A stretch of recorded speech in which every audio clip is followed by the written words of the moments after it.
বন্ধুরা, তেজপাতা শুকনো লঙ্কা ফোড়নে দিয়েছি, কালি জিরে দিয়েছি, আদা আর একটা শুকনো লঙ্কা টমেটো পেস্ট করে দিয়েছি, রসুন দিয়েছি, দিয়ে মশলাটা ভাজছি। একটা আলু কেটে নিয়েছি, ভেজে নিয়েছি আলুটা।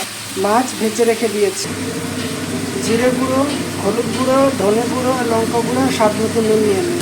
এই যে দিয়ে দিলাম, ভালো করে কষিয়ে নিই। আলুটা দিয়ে দিয়ে একটু জল দিলাম, ভালো করে কষিয়ে নিচ্ছি। রান্নাটা আমি করছি বন্ধুরা, দেখে নিয়ে ভালো লাগলে লাইক কমেন্ট।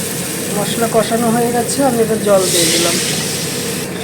জল দিয়ে ভালো করে ফুটিয়ে নিই। ঝোল ফুটে গেছে দেখো বন্ধুরা। এবার মাছটা দিয়ে দিচ্ছি। এই যে মাছের ঝোলে মাছ দিয়ে দিয়েছি, ওইটা ফুটে উঠলে হয়ে যাবে। এই যে ঝোল ফুটছে বন্ধুরা। এই যে বন্ধুরা, আমার রান্না বান্না কমপ্লিট। গরম মশলা ধনেপাতা দিয়ে এবারে হয়ে গেছে। আমার রান্না কেমন লাগলো কমেন্ট করে জানাবেন। যদি ভালো লাগে লাইক শেয়ার করে পাশে থাকবেন। আর চ্যানেলে নতুন হলে চ্যানেলটা সাবস্ক্রাইব করবেন, ফেসবুকে দেখলে ফলো করে পাশে থাকবেন। ভিডিওটা দেখার জন্য সকলকে ধন্যবাদ। ভালো থাকবেন, দেখা হবে নতুন ভিডিও।